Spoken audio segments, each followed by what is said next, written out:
The Diary of Samuel Pepys, 8th of August 1660. We met at the office, and after that to dinner at home, and from thence with my wife by water to Kate and Stirpin, with whom and her mistress Pye we sat discoursing of Kate's marriage to Monsieur Petit, her mistress and I giving the best advice we could for her to suspend her marriage till Monsieur Petit had got some place that may be able to maintain her, and not for him to live upon the portion that she shall bring him.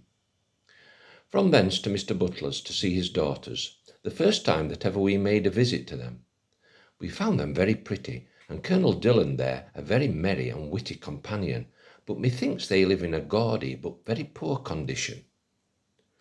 From thence my wife and I, intending to see Mrs. Blackburn, who had been a day or two again to see my wife, but my wife was not in condition to be seen, but she not being at home, my wife went to her mother's, and I to the Privy Seal.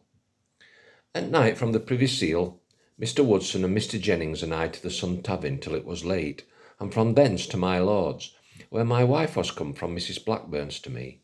And after I had done some business with my lord, she and I went to Mrs. Hunt's, who would needs have us to lie at her house tonight, she being with my wife so late at my lord's with us, and would not let us go home tonight.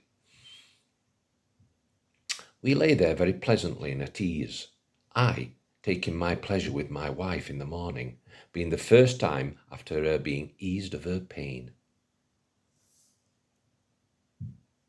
The 9th of August 1660. Left my wife at Mrs. Hunt's, and I to my lord's, and from thence with Judge Advocate Fowler, Mr. Creed, and Mr. Shepley to the Rhenish wine house, and Captain Hayward of the Plymouth, who is now ordered to carry my Lord Winchelsea, ambassador to Constantinople.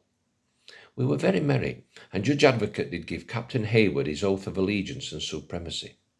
Thence to my office at Privy Seal, and having signed some things there with Mr. Moore and Dean Fuller to the Leg Inn in King Street, and, sending for my wife, we dined there very merry, and after dinner parted. After dinner with my wife to Mrs. Blackburn to visit her, she being within, I left my wife there, and I to the Privy Seal, where I dispatched some business, and from thence to Mrs. Blackburn again, who did treat my wife and me with a great deal of civility, and did give us a fine collation of collar of beef.